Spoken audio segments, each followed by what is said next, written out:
Today in Albany, a homeless shelter faces potential closure due to budget cuts.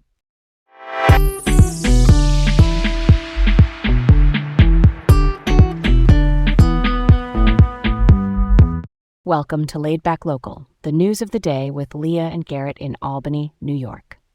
All right, let's set the stage for this one.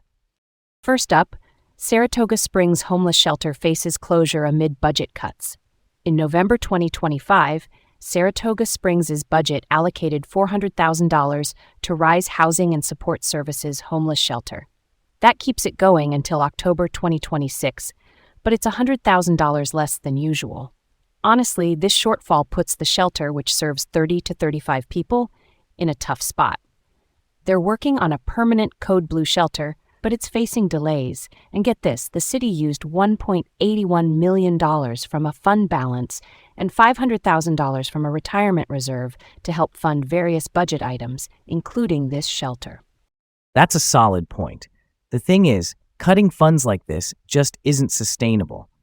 It's like, without additional funding, a lot of people might be left out in the cold. We can't just let this one slide by, can we? Okay, let's move on. Next up, teen admits guilt in fatal Albany barbershop shooting. On November 25, 2025, an 18-year-old from Albany pleaded guilty to first-degree manslaughter. This was for a drive-by shooting back in May 2023 at Village Barber and Beauty. It killed Tyrone Staley, injured a 19-year-old, and a 9-year-old was grazed by a bullet. It was gang-related, motivated by revenge over online insults, and they used a stolen vehicle. 4 people face charges, with one already sentenced to 25 years. That's so wild. The involvement of a child in this kind of violence is just heartbreaking. It shows how deeply these incidents impact the community. Let's dig deeper into this one. We really need to understand what drives this kind of behavior. All right, let's roll on. Next up, Tyleek Young, sentenced to 20 years for brutal hammer attack.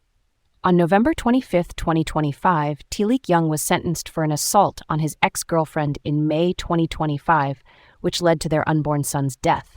He used a hammer. Despite his guilty plea, the judge gave him 20 years, underlining how serious this crime was.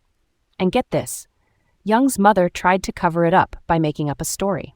This whole case really highlights domestic violence and the need to protect victims. That's a story worth telling. I'm all about that perspective. Domestic violence is something we can't ignore. It's crucial to have systems in place to support victims and prevent these tragedies. Let's not let this one slide by. Okay, let's keep this going. Next up, Rotterdam driver faces charges in fatal drunk driving crash. Matthew Merriman from Rotterdam was indicted on November 25, 2025, for a fatal crash in September 2025 on Albany's Everett Road. He was driving under the influence with a blood alcohol level over twice the legal limit and collided with Matthew Mardon's vehicle, causing Mardon's death. Merriman faces charges like aggravated vehicular homicide and pleaded not guilty. What a twist. The prevalence of drunk driving is concerning. It impacts not just the victims but whole communities. The loss of life is devastating, and families are left to pick up the pieces. Let's switch it up. Anthony Constantino's controversial bid for Congress raises concerns within GOP. On November 25, 2025, Anthony Constantino announced his candidacy for Congress in New York's 21st District. He's the CEO of Sticker Mule, and his campaign is, unconventional. It involves music and giveaways. His ties with Roger Stone and past controversies have the GOP worried about their hold on the district.